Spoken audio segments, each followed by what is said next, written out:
पहले की। अंग्रेजों ने हमारे राजाओं पर नजर रखने के लिए एक बड़ा अफसर बैठा रखा था, जिसका नाम था agent to the governor general, या जिसे हम एजीजी कहते थे। उस समय एजीजी थे जॉर्ज पैट्रिक लॉरेंस, और उनका सारा खेल, सारा हेडक्वार्टर माउंट आबू से चलता था। उस वक्त हमारे राजस्थान में कई रियासतें थीं और उनके अपने राजा थे। जैसे कोटा में महाराव राम सिंह द्वितीय थे, जोधपुर में महाराजा तख्त सिंह और जयपुर में महाराजा सवाई राम सिंह द्वितीय। ये सब अंग्रेजों के साथ थे, लेकिन क्यों? क्योंकि उन्हें डर था कि अगर वे अंग्रेजों का साथ नहीं देंगे तो उनकी रियासतें छीन ली जाएंगी। अंग्रेजों को लगा कि उन्होंने अपनी चाल में राजाओं को फंसा लिया है, लेकिन उन्हें पता नहीं था कि उन्होंने 6 ऐसी जगहें बना दी हैं जो बारूद के ढेर पर रखी थीं। ये थीं उनकी सैनिक छावनियां: नसीराबाद, नीमच, देवली, ब्यावर, एरिनपुरा और खैरवाड़ा। इनमें 5000 भारतीय सैनिक थे जो बस एक चिंगारी का इंतजार कर रहे थे, और वो चिंगारी आई चर्बी वाले कारतूसों से। अंग्रेजों ने नई बंदूकें दी थीं जिनके कारतूसों को मुंह से खोलना पड़ता था, लेकिन उन पर गाय और सूअर की चर्बी लगी थी। यह बात हर हिंदू और मुस्लिम सैनिक के दिल को छलनी कर गई।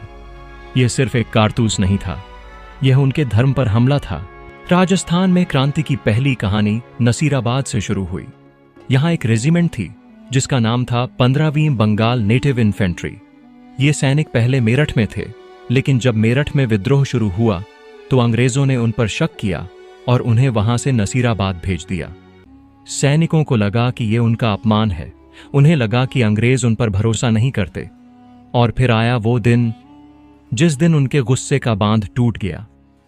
28 मई 1857 को नसीराबाद के सैनिकों ने आखिरकार विद्रोह कर ही दिया। उन्होंने अपनी ही छावनी को लूट लिया, अंग्रेज अफसरों को मार डाला और पूरे कैंटोनमेंट को तबाह कर दिया। विद्रोह सफल रहा और यहां से ये विद्रोही सैनिक सीधे दिल्ली की तरफ चल पड़े ताकि वे भारत के बड़े विद्रोह का हिस्सा बन सकें। और इस तरह राजस्थान की धरती पर 1857 की क्रांति की पहली आग लग चुकी थी। नसीराबाद की आग की लपटें नीमच तक पहुंच चुकी थीं। यहां के अंग्रेज अफसर कर्नल एबॉट बहुत डरे हुए थे। उन्होंने एक चाल चली। उन्होंने अपने भारतीय सैनिकों को बुलाया और उनसे रानी विक्टोरिया की वफादारी की कसम खाने को कहा। लेकिन एक सैनिक ने उस अफसर की आंखों में आंखें डालकर कहा, जनाब, जब आपने हमारी कसम को तोड़ा तो हम आपकी कसम क्यों माने? उस सैनिक का नाम था मोहम्मद अली बेग। 3 जून 1857 को मोहम्मद अली बेग के नेतृत्व में नीमच के सैनिकों ने विद्रोह कर दिया। उन्होंने सरकारी खजाने को लूटा, छावनी को आग के हवाले कर दिया और दिल्ली की तरफ बढ़ चले। जान बचाकर भागे हुए इन अंग्रेज परिवारों को उदयपुर के महाराणा स्वरूप सिंह ने अपने यहां शरण दी और उन्हें सुरक्षित रखा। यह कहानी सिर्फ नसीराबाद और नीमच तक नहीं रुकी। एरिनपुरा छावनी में जोधपुर लीजियन के सैनिक तैनात थे। 21 अगस्त 1857 को उन्होंने भी अपनी बंदूकों का मुंह अंग्रेजों की तरफ कर दिया और उस दिन एक ऐसा नारा गूंजा जो क्रांति का बिगुल बन गया, चलो दिल्ली, मारो फिरंगी। यह विद्रोही सैनिक सीधे दिल्ली नहीं गए, बल्कि वे मारवाड़ के आऊवा गांव पहुंचे। यहां उन्हें मिला एक ऐसा शेर जो अंग्रेजों और अपने ही महाराजा दोनों के खिलाफ खड़ा था। उस शेर का नाम था ठाकुर कुशाल सिंह चंपावत। ठाकुर कुशाल सिंह ने इन विद्रोही सैनिकों का नेतृत्व संभाला और उन्होंने 2 ऐसे युद्ध लड़े जिन्होंने अंग्रेजों के दांत खट्टे कर दिए। पहला युद्ध था बिथोड़ा का युद्ध। 8 सितंबर 1857 को हुए इस युद्ध में कुशाल सिंह ने जोधपुर के राजा की सेना को बुरी तरह से हराया, लेकिन असली खेल तो बाकी था। 10 दिन बाद 18 सितंबर को हुआ चेलावास का युद्ध। इस युद्ध को काले गोरों का युद्ध भी कहते हैं, क्योंकि एक तरफ भारतीय सैनिक थे और दूसरी तरफ अंग्रेज। इस युद्ध में अंग्रेजों के बड़े अफसर एजीजी जॉर्ज पैट्रिक लॉरेंस और जोधपुर के पॉलिटिकल एजेंट मैकमैसन को बुरी तरह से हार मिली। मैकमैसन को तो विद्रोहियों ने मार ही डाला और उसकी कटी हुई गर्दन को आऊवा के किले के गेट पर टांग दिया ताकि अंग्रेजों को सबक सिखाया जा सके। यह सिर्फ एक जीत नहीं थी, यह स्वाभिमान की जीत थी। आऊवा के ठाकुर कुशाल सिंह ने अपने सैनिकों के साथ मिलकर अंग्रेजों के खिलाफ लड़ाई जारी रखी। लेकिन अंत में उन्होंने 1860 में अंग्रेजों के सामने आत्मसमर्पण कर दिया। उन पर विद्रोह का मुकदमा चला, लेकिन 1864 में अंग्रेज अफसर मेजर बर्टन ने उन्हें बरी कर दिया। नसीराबाद और नीमच की क्रांति की लपटें कोटा तक भी पहुंच चुकी थीं। यहां के लोग अंग्रेजों से बहुत नाराज थे, लेकिन अंग्रेजों के एजेंट मेजर बर्टन इस बात से बेखबर था। कोटा के राजा थे महाराव रामसिंह द्वितीय। 15 अक्टूबर 1857 को कोटा में विद्रोह शुरू हो गया।